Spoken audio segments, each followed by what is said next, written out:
Welcome to T-SAT. This is Eshwar Kumar. ఈ వీడియోలో మనం కరెంట్ అఫైర్స్ డిస్కస్ చేసుకోబోతున్నాం.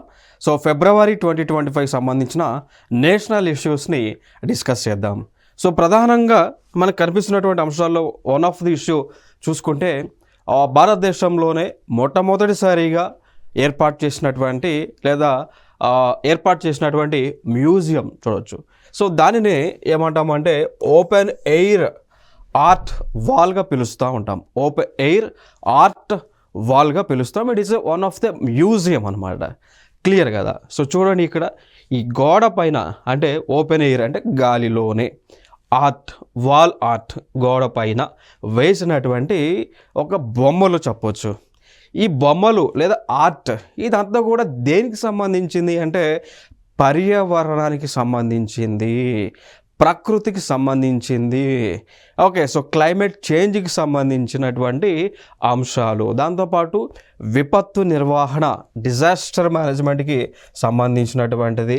దాని తర్వాత ఎన్విరాన్మెంటల్ అవేర్నెస్, వాతావరణ అవగాహనకు సంబంధించినటువంటి అంశాలన్నీ కూడా ఈ ఓపెన్ ఎయిర్లో ఈ యొక్క గోడ పైన, వాల్ పైన ఆర్ట్ని వేయటం జరిగింది. ప్లేస్ ఎక్కడో తెలుసా? న్యూఢిల్లీలోనే ఏర్పాటు చేశారు. సో మౌసం భవన్ అనేటువంటిది న్యూఢిల్లీలో ఏదైతే ఉందో అక్కడ దీనిని ఏర్పాటు చేయడం జరిగింది. మరి ఏదైనా ఒక కారణం ఉండాలి కదా, ఉత్తిగానే ఏ కారణం లేకుండా ఏ పని చేయరు కదా. కారణం ఏంటి అంటే ఇక్కడ ఐఎండి భారత వాతావరణ శాఖ 150 సంవత్సరాలు కంప్లీట్ చేసుకున్నటువంటి సందర్భాన దాని గుర్తుగా ఈ యొక్క ఓపెన్ ఎయిర్ ఆర్ట్ వాల్ మ్యూజియంని ఏర్పాటు చేశారు. ఎక్కడైనా మౌసం భవన్లో. దీనిలోనే మనకి ఐఎండి అనేటువంటి హెడ్ క్వార్టర్ ఉంటుంది. అఫ్కోర్స్ ఐఎండికి రీజనల్ హెడ్ బాడీస్ ఉన్నప్పటికీ కూడా ఇది మెయిన్ హెడ్ క్వార్టర్ న్యూఢిల్లీలో ఉంది. సో వీళ్ళే వాతావరణానికి సంబంధించినటువంటి, తుఫాన్లకు సంబంధించిన, ప్రకృతి వైపరీత్యాలకు సంబంధించినటువంటి అలర్ట్స్ని అందిస్తారు. ప్రజలకు, ప్రభుత్వాలకి ఇస్తారు, హెచ్చరికలు జారీ చేస్తూ ఉంటారు. క్లియర్ కదా? సో ఇదొక అంశంగా మనం చెప్పుకోవచ్చు. దాని తర్వాత ఇంకొక డెవలప్మెంట్. ఏ డెవలప్మెంట్? అగ్రిమెంట్. దేనికి సంబంధించినటువంటి అగ్రిమెంట్ రివీల్ చేసుకున్నారు అంటే అగ్రిమెంట్ వచ్చేసి మినిస్ట్రీ ఆఫ్ లేబర్, కేంద్ర కార్మిక శాఖ ఒక ప్రభుత్వ రంగ సంస్థతో ఒప్పందం చేసుకుంది. క్లియర్ కదా?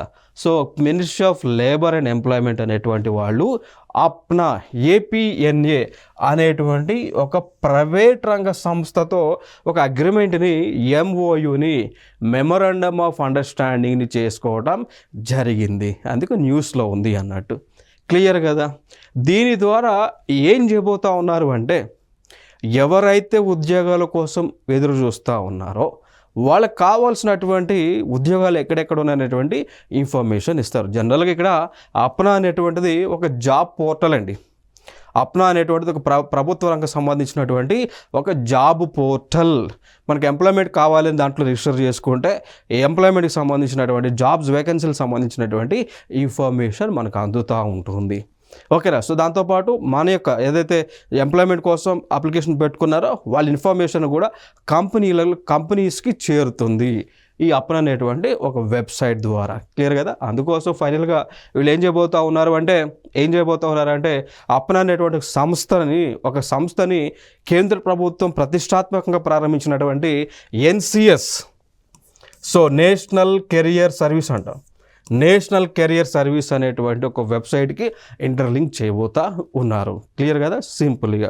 సో నేషనల్ కెరియర్ సర్వీస్ ఏ మంత్రిత్వ శాఖ ప్రారంభించింది? Ministry of labour and employment ప్రారంభించింది. సో ఎన్సిఎస్కి బయట నుంచి సేవలను అందించబోతా ఉన్నది అప్నా అనేటువంటి ఒక సంస్థ. క్లియర్ కదా? ఇదొక అంశంగా మనం చెప్పుకోవచ్చు అండి. So NCS connecting the dots between national wide job seekers and promising career opportunities అనేటువంటి అంశం ఇక్కడ. క్లియర్ కదా? ఇంకొక అంశం మనం ఇక్కడ చూద్దాం. ఓకే, సో ఇక్కడ మనం చూసుకున్నట్లయితే ఒక స్కీమ్ని కేంద్ర ప్రభుత్వం లాంచ్ చేసింది అండి. ఏ స్కీమ్ అంటే నక్ష అనేటువంటి ఒక స్కీమ్. దాని యొక్క ఫుల్ ఫామ్ మనం చూసుకుంటే national geospatial knowledge based land survey of urban habitations. Clear కదా. So national geospatial knowledge based land survey of urban habitations అనేటువంటి ఒక స్కీమ్ని మనకి ప్రభుత్వము అంటే మినిస్ట్రీ ఆఫ్ రూరల్ డెవలప్మెంట్ వారు ఆ మంత్రిత్వ శాఖకి మంత్రి అయినటువంటి శివరాజ్ సింగ్ చౌహాన్ ప్రారంభించడం జరిగింది. ఇక్కడ వరకు క్లియర్. నక్ష యొక్క ఫుల్ ఫామ్ మనకి ఏంటో తెలుసుకున్నాం. ఫుల్ ఫామ్స్ ఇంపార్టెంట్ కాబట్టి. So national geospatial knowledge based land survey of urban habitations Naksha యొక్క ఫుల్ ఫామ్ ఏ మంత్రిత్వ శాఖ పరిధిలో ఉంది? రూరల్ డెవలప్మెంట్ అండ్ అగ్రికల్చర్ మంత్రిత్వ శాఖ పరిధిలో ఉంది. ఈ పథకం యొక్క ముఖ్య ఉద్దేశం ఏంటి అంటే ఎక్కడైతే గ్రామీణ ప్రాంతాలలో ఈ హ్యాబిటేషన్స్ అనేటువంటి ఉంటాయో వాటిని మొత్తాన్ని కూడా గుర్తించినటువంటి వాటిని ఆ యొక్క ప్లేసెస్ ల్యాండ్ లొకేషన్స్ ఏవైతే ఉన్నాయో ల్యాండ్ కోఆర్డినేట్స్ ఏవైతే ఉన్నాయో వాటిని శాటిలైట్స్కి లింక్ చేస్తారు. ఆ లింక్ చేసేటువంటి స్కీమే ఇది అండి. ఫైనల్గా ఇక్కడ ఏం జరుగుతుంది అంటే అర్బన్లో ఉన్నటువంటి ల్యాండ్ అంతా కూడా డిజిటలైజేషన్ చేయబోతా ఉన్నారు. క్లియర్. ఇది ఒక ఇంపార్టెంట్ అంశం అండి. సో దీనికి సంబంధించి కూడా బడ్జెట్ని రిలీజ్ చేశారు. 193.81 crores రూపీస్ని బడ్జెట్ని కేంద్ర ప్రభుత్వం రిలీజ్ చేశారు. సో పట్టణ ప్రాంతాల్లో ఉన్నటువంటి ప్రతి ప్రాంతాన్ని కూడా శాటిలైట్కి లింక్ చేస్తారు నక్ష అనేటువంటి ఒక ప్రోగ్రాం ద్వారా. ఇంకొక అంశం ఇక్కడ మనం చూద్దాం. ఖతార్ అనేటువంటి ఒక దేశానికి చెందినటువంటి ఖతార్ దేశం యొక్క రాజు కింగ్ అంటాం. సో ఇండియాలో ప్రెసిడెంట్ ప్రైమ్ మినిస్టర్ అంటాం. ఖతార్ దేశంలో రాజుల పరిపాలన ఇప్పటికీ కూడా కంటిన్యూ అవుతుంది కాబట్టి కింగ్ అంటాం. సో వారు మన భారతదేశానికి రాబోతూ ఉన్నారు. సో అంటే ఈయన మెయిన్ ఎజెండా ఏంటి అంటే ఇక్కడ ఈ ఖతార్ దేశానికి చెందినటువంటి రాజు ఎవరైతే ఉన్నారో Tamim bin Hamad Al Thani ఆయన పేరు. సో ఆయన భారతదేశంతో ఒక ఒప్పందం చేసుకోబోతా ఉన్నారు అండి. ఏ ఒప్పందం అంటే స్ట్రాటజిక్ పార్ట్నర్షిప్ అగ్రిమెంట్ అని అంటాం. సో దాన్నే వ్యూహాత్మక భాగస్వామ్యం అని పిలుస్తూ ఉంటాం. సో ఈ అగ్రిమెంట్ని చేసుకోబోతా ఉన్నారు. దాని తర్వాత మనం చూసుకుంటే పెట్టుబడులు పెట్టబోతా ఉన్నారు. ఏ అంశాలకు సంబంధించి పెట్టుబడులు అంటే వాణిజ్యము ఇంధనానికి సంబంధించి పెట్టుబడులను పెట్టబోతా ఉన్నారు. ఇంకొక ఎజెండా ఉంది వీళ్ళకి. ఏ ఎజెండా అంటే రాబోయేటువంటి 2030 కల్లా భారతదేశానికి ఖతార్ అనేటువంటి దేశానికి మధ్య ఈ వ్యాపార సంబంధాలు అనేటువంటివి ఎంత మేరకు $28 బిలియన్ తీసుకువెళ్ళాలనేటువంటి ఒక టార్గెట్ని పెట్టుకున్నారు. ఎప్పటికీ 2030 కల్లా ఎంత నుంచి $14.08 బిలియన్. సో ప్రస్తుతము ఈ రెండు దేశాల మధ్య వ్యాపారం సంబంధాలు $14.08 బిలియన్ మేర ఉండగా భవిష్యత్తులో అనగా 2030కి దానిని $28 బిలియన్ తీసుకెళ్లేటువంటి ఆలోచన, దాంతోపాటు దానికి సంబంధించినటువంటి కార్యాచరణ రూపొందిస్తూ ఉన్నారు రెండు దేశాలు చెందినటువంటి అధ్యక్షులు. ఇది ఇంపార్టెంట్ ఇన్ఫర్మేషన్ ఇక్కడ. నాసా అనేటువంటిది యునైటెడ్ స్టేట్స్ ఆఫ్ అమెరికాకు చెందినటువంటి ఒక స్పేస్ ఏజెన్సీ. వీళ్ళు అనేక ప్రాజెక్టులను లాంచ్ చేస్తూ ఉన్నారు. దేనికి సంబంధించినటువంటి ప్రాజెక్ట్స్లు చేస్తూ ఉన్నారు? గతంలో మనం చూసుకుంటే సన్ పైన పరిశోధనలు చేశారు, మూన్ పైన పరిశోధనలు చేశారు, మళ్ళీ మూన్ పైన పరిశోధనలను చేస్తున్నారు దానికి సంబంధించి. సో దానికి సంబంధించి వీళ్ళు ఒక ప్రాజెక్ట్ని లాంచ్ చేయడం జరిగింది అండి. ఆ ప్రాజెక్ట్ వచ్చేసి వాళ్ళు లాంచ్ చేసినటువంటి ప్రాజెక్ట్ వచ్చేసి ట్రైల్ బ్లేజర్ అనేటువంటి ఒక ప్రాజెక్ట్. ఈజ్ నథింగ్ బట్ ఇది ఒక శాటిలైట్ అండి. ట్రైల్ బ్లేజర్ అనేటువంటిది ఒక శాటిలైట్ని నాసా వాళ్ళు ప్రయోగించడం జరిగింది. దేనికి సంబంధించి ప్రయోగించారు? మూన్ పైన, చంద్రుడి పైన నీటిని పసిగట్టడానికి ఈ యొక్క ట్రైల్ బ్లేజర్ అనేటువంటి ఒక శాటిలైట్ని వీరు లాంచ్ చేయడం జరిగింది. క్లియర్, ఇక్కడ వరకు క్లియర్. మరి ఈ ట్రైల్ బ్లేజర్ శాటిలైట్ని లాంచ్ చేయడానికి వీళ్ళు ఉపయోగించినటువంటి ఉపగ్రహం అంటే లాంచ్ వెహికల్ అనుకోండి.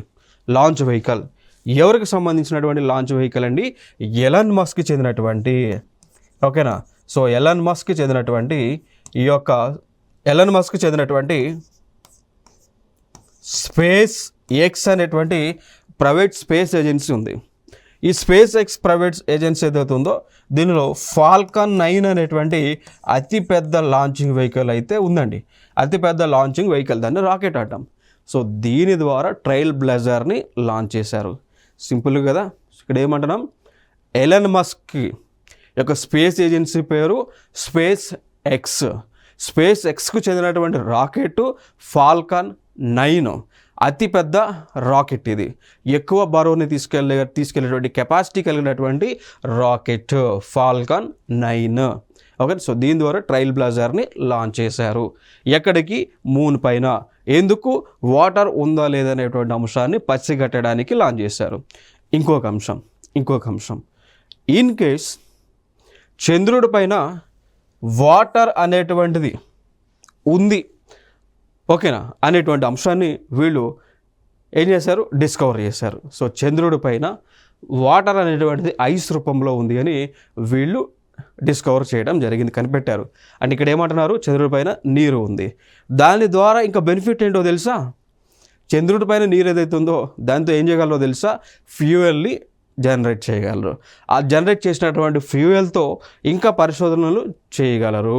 ఇంకా అక్కడ ఎక్కువగా ఈ యొక్క రాకెట్స్ అనేటువంటి అక్కడ సెటిల్ అవ్వడానికి, అక్కడ ఉండి పరిశోధనలు చేయడానికి కూడా పాసిబిలిటీ అనేటువంటిది ఉంటుంది. మీకు డౌట్ రావచ్చు, మరి చంద్రుడి పైన వాటర్ ఉంటే ఎట్లా దాన్ని ఫ్యూయల్గా కన్వర్ట్ చేస్తారు అని మీకు డౌట్ రావచ్చు.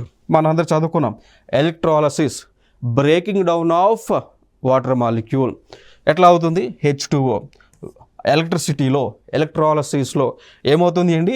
It will be converted into H2 gas and O2 gas అనమాట.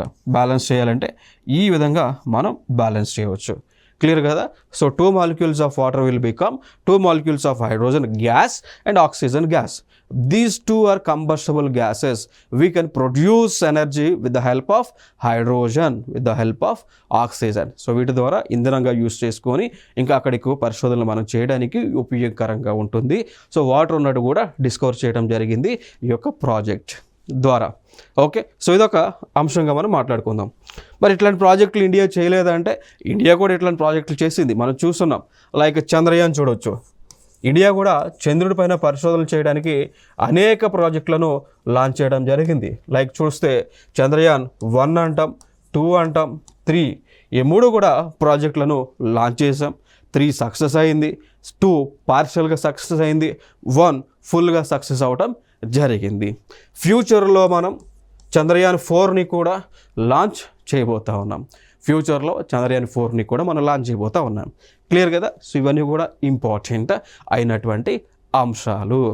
ఇటీవల మనం చూస్తున్నాం యునైటెడ్ స్టేట్స్ ఆఫ్ అమెరికాకు ప్రెసిడెంట్గా డొనాల్డ్ ట్రంప్ గారు ఎన్నికవడం జరిగింది.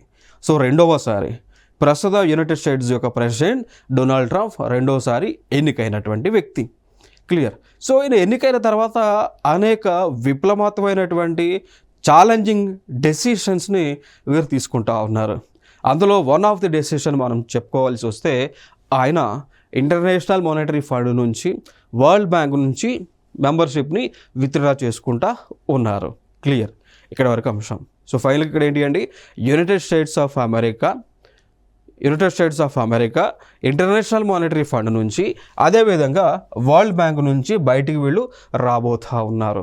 మరి దీనివల్ల నష్టమా అంటే లాభమా అంటే నష్టమే అని చెప్పవచ్చు. ఒక విధంగా నష్టమే అని చెప్పవచ్చు. ఎట్లా నష్టము అంటే, ఈ IMFలో ఇంటర్నేషనల్ మానిటరీ ఫండ్లో మేజర్ ఫండ్ డొనేటర్ ఎవరు అంటే United States of America. World బ్యాంక్లో కూడా మేజర్గా ఫండ్స్ని షేర్ కలిగినటువంటిది United States of America. So వీళ్ళు కనుక బయటకు వచ్చేస్తే వీళ్ళొక షేర్ అనేటువంటిది గణనీయంగా తగ్గుతుంది.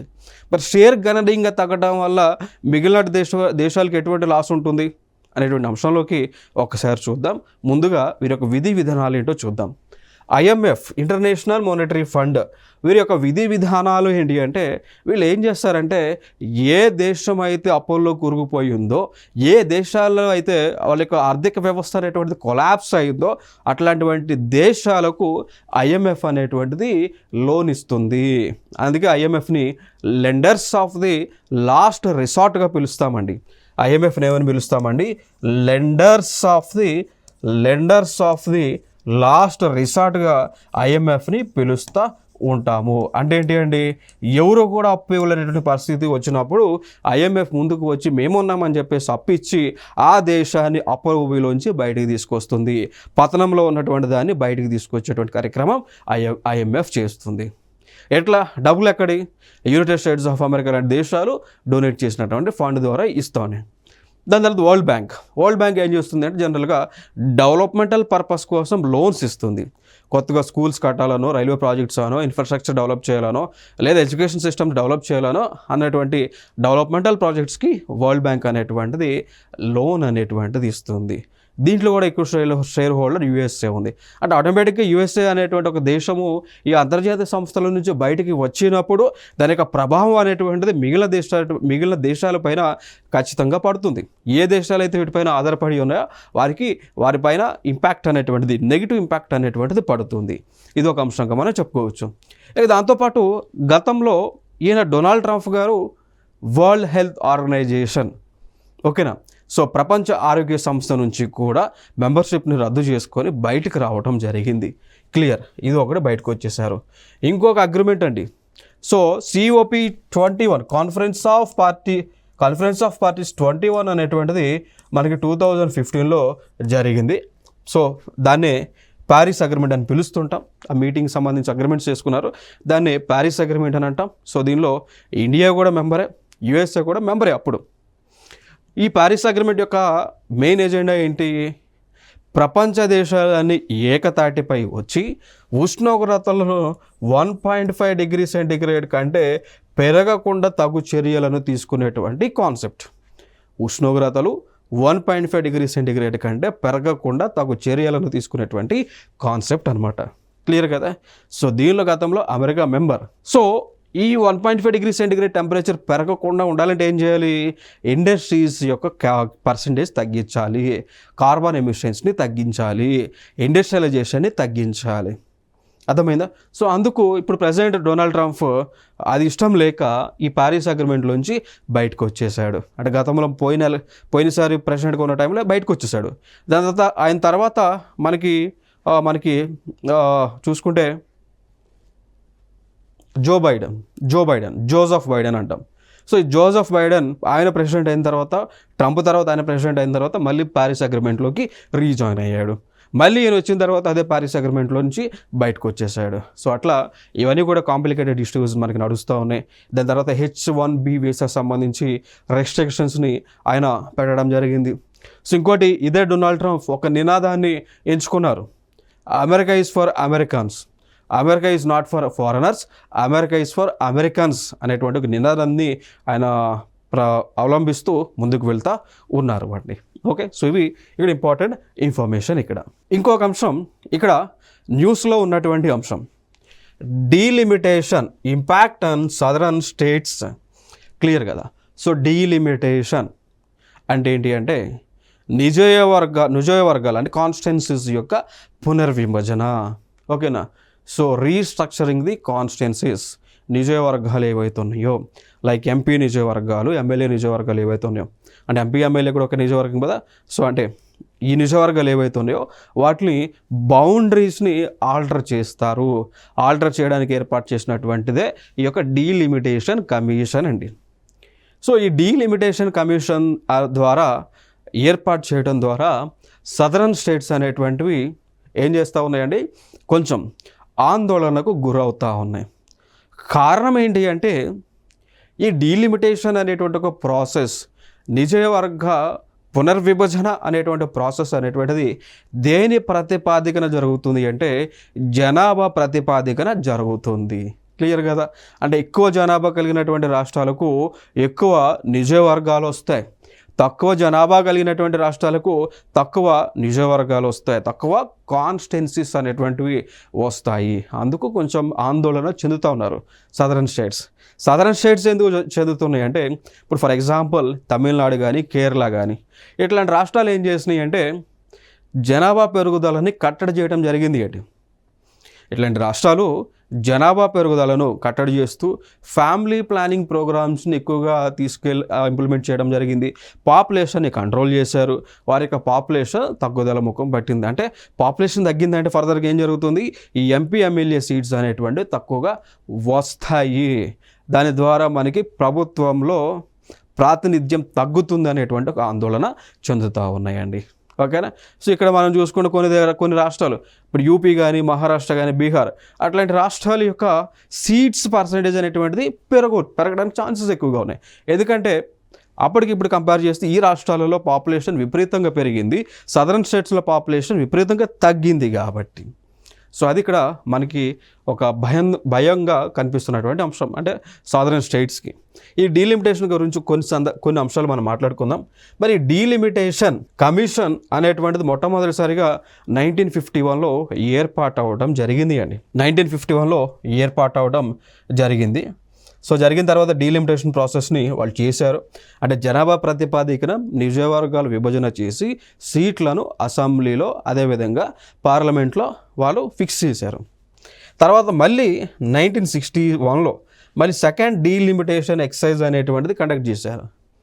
అంటే జనరల్గా ప్రతి 10 సంవత్సరాలకు చేయాలి అనేటువంటి ఒక ఆలోచన అప్పుడులో ఉండేది. ఎందుకంటే 1951లో చేశారు కాబట్టి, మళ్ళీ సెన్సస్ అనేటువంటిది 1961లో తీశారు కాబట్టి మళ్ళీ జనాభా ప్రాతిపదికన ఈ యొక్క డీలిమిటేషన్ చేశారు 61లో, సెకండ్ అన్నట్టు. దాని తర్వాత మళ్ళీ థర్డ్ డీలిమిటేషన్ ప్రాసెస్ వచ్చేసి 1971లో చేశారు. అంటే 1971 ఒక జనాభా అనుసరించి. అయితే ఇక్కడ ఏం చేశారు అంటే ఈ 1971లో డీలిమిటేషన్ నియోజకవర్గాల పునర్విభజన అనేటువంటిది దేని ప్రకారం జరుగుతుంది, పాపులేషన్ పరంగా జరుగుతుంది. అప్పుడు ఈ రాష్ట్ర ప్రభుత్వాలన్నీ కూడా ఏం చేసినాయంటే పాపులేషన్ పెరుగుదల కోసం కొన్ని, అంటే ఎంతమంది ఎక్కువ పిల్లల కంటే వారికి ఎక్కువ బెనిఫిట్స్ని అందించేవాళ్ళు. దానివల్ల ఏమైంది, ప్రాబ్లమ్స్ క్రియేట్ అయినాయి. సో ఎక్కువ పాపులేషన్ క్రియేట్ అయితే ప్రభుత్వాలపైన భారం పడుతుంది, అనేక విధాలుగా నష్టం జరుగుతుంది. సో అందుకు మళ్ళీ ప్రభుత్వం ఆలోచన చేసి ఏం చేసింది అంటే ఇక్కడ డీలిమిటేషన్ అనేటువంటిది చేయొద్దు అని చెప్పేసి 1976లో 42nd అమెండ్మెంట్ తీసుకొచ్చి 42వ రాజ్యాంగ సవరణ ద్వారా ఏం చేశారు అండి, ఈ డీలిమిటేషన్ ప్రాసెస్ని ఆపేశారు, చేయొద్దు ఇంకా. ఓకేనా. ఇప్పుడు 1971 తర్వాత ఇంక చేయొద్దని వాళ్ళు పెట్టుకున్నారు. దాని తర్వాత మళ్ళీ ఏం చేశారు, 2001లో మళ్ళీ కూడా 84th కాన్స్టిట్యూషనల్ అమెండ్మెంట్ యాక్ట్ తీసుకొచ్చి ఈ డీలిమిటేషన్ ప్రాసెస్ అనేటువంటిది 2026 తర్వాత మాత్రమే చేయాలి అని ఒక డెసిషన్ వీరు తీసుకోవడం జరిగింది అండి. ఓకేనా. సో 2026లోనే చేస్తామని డెసిషన్ తీసుకున్నారు. ఇప్పుడు ఆల్రెడీ ఇంకా మనం ఈ 84th అమెండ్మెంట్ యాక్ట్ ద్వారా 2026లో డీలిమిటేషన్ చేయాలి. క్లియర్, ఇక్కడ వరకు క్లియర్. ఓకేనా. అంటే ఇప్పుడు 25లో ఉన్నాం కదా, ఆల్రెడీ ఫిబ్రవరి 2025లో ఉన్నాం కదా, అంటే నెక్స్ట్ ఇయరే కదా చేయాల్సింది. సో నెక్స్ట్ ఇయర్ చేయబోతూ ఉన్నారు. సో ఇక్కడ మెయిన్ ఆలోచన మనం ఒకసారి చూద్దాం. ఇప్పుడు ఇది ఫర్ ఎగ్జాంపుల్ ఇప్పుడు మనకి ఎంపీ సీట్స్ అనేటువంటివి 543 ఉన్నాయి అనుకోండి, 2026కి ఉన్నాయి అనుకోండి, 2026కి. ఓకేనా. గతంలో యూపీకి చూస్తే 80 ఎంపీ సీట్లు ఉండేవి. 543 సీట్స్ అనుకుంటే యూపీకి 91 సీట్స్ రాబోతూ ఉన్నాయి, అంటే 11 సీట్స్ పెరగబోతూ ఉన్నాయి. బట్ బీహార్కి 10 సీట్స్ పెరగబోతూ ఉన్నాయి, రాజస్థాన్కి 6, ఎంపీకి 4. బట్ తమిళనాడు చూడండి, పెరుగుతున్నాయా తగ్గుతున్నాయా, సీట్స్ తగ్గబోతూ ఉన్నాయి, ఎంపీ సీట్లు తగ్గబోతూ ఉన్నాయి. ఏపీ తెలంగాణ చూడండి 8 సీట్లు తగ్గబోతూ ఉన్నాయి, కేరళ 8 తగ్గుతూ ఉన్నాయి, కర్ణాటక 2 తగ్గుతూ ఉన్నాయి. ఓకేనా. పంజాబ్ 2 తగ్గుతున్నాయి, హిమాచల్ 1 తగ్గుతుంది, ఉత్తరాఖండ్ 1 తగ్గుతూ ఉంది. మరి ఇక్కడ ఏం జరుగుతుంది, సదరన్ స్టేట్స్లో ఎంపీ సీట్లు తగ్గుతూ ఉన్నాయి, నార్థరన్ స్టేట్స్లో పెరుగుతూ ఉన్నాయి. అందుకే అల్లజడి అనేటువంటిది ఈ డీలిమిటేషన్ కమిషన్ ద్వారా జరగబోతూ ఉంది అనేటువంటి అంశం మనకి న్యూస్లో కనిపిస్తూ ఉంది. ఓకేనా. సో ఇవి ఇక్కడ డీలిమిటేషన్ కమిషన్ సంబంధించిన అంశాలు. దీనిపైన గతంలో కూడా కొన్ని క్వశ్చన్స్ అడిగారు అండి. లైక్ ఫర్ ఎగ్జాంపుల్ మనం చూసుకుంటే ఈ డీలిమిటేషన్ కమిషన్ సంబంధించి నెక్స్ట్ డీలిమిటేషన్ ప్రాసెస్ ఏ సంవత్సరంలో జరగబోతూ ఉంది అని అడిగారు. సో ఏ సంవత్సరంలో జరగబోతూ ఉంది, 2026లో ఈ డీలిమిటేషన్ నెక్స్ట్ ప్రాసెస్ వచ్చేసి జరగబోతూ ఉంది అండి. 2026లో జరగబోతూ ఉంది. ఇక్కడ వరకు క్లియర్. క్లియర్. సో ఏ కాన్స్టిట్యూషనల్ అమెండ్మెంట్ యాక్ట్ ద్వారా 2001లో డీలిమిటేషన్ ప్రాసెస్ని ఫ్రోజన్ అంటే ఫ్రీజ్ చేశారు అంటే 84th కాన్స్టిట్యూషనల్ అమెండ్మెంట్ యాక్ట్ ద్వారా ఫ్రీజ్ చేయటం జరిగింది. ఓకేనా. సో ఇవి ఇక్కడ ఇంపార్టెంట్గా కనిపిస్తున్నటువంటి అంశాలు. ఇంకొక అంశం మనకు ఉంది, 106 కాన్స్టిట్యూషనల్ అమెండ్మెంట్ యాక్ట్ అనేటువంటి తీసుకొచ్చి నారీ శక్తి అనేటువంటి ఒక బిల్లుని, ఒక కాన్స్టిట్యూషనల్ అమెండ్మెంట్ యాక్ట్ని తీసుకొచ్చాం. ఇది కూడా డీలిమిటేషన్ 2026లో ఏదైతే జరగబోతా ఉందో జరిగిన తర్వాతే ఇది కూడా ఇంప్లిమెంటేషన్లోకి రాబోతూ ఉంది. సో 106 కాన్స్టిట్యూషనల్ అమెండ్మెంట్ యాక్ట్ కూడా ఈ యొక్క డీలిమిటేషన్ సంబంధించి చెందినటువంటిది. ఓకేనా. సో అది జరిగిన తర్వాత ఇది అమల్లోకి రాబోతూ ఉంది. మరి ఈ నారీ శక్తి దేనికి సంబంధించింది అంటే మహిళలకు 33% రిజర్వేషన్స్ని అందించేటువంటి కార్యక్రమం. దేనిలో అండి? లోక్సభ సీట్స్లో, ఎమ్మెల్యే సీట్స్లో ఈ యొక్క 33% రిజర్వేషన్స్ని ఇచ్చేటువంటి కార్యక్రమంగా కనిపిస్తూ ఉంది. ఓకేనా. సో ఇవి మనకి ఇంపార్టెంట్ అంశాలు. మళ్ళీ నెక్స్ట్ వీడియోలో సరికొత్త అంశాలతో మీ ముందుకు రావడం జరుగుతుంది. This is Eshwar Kumar. Thank you so much.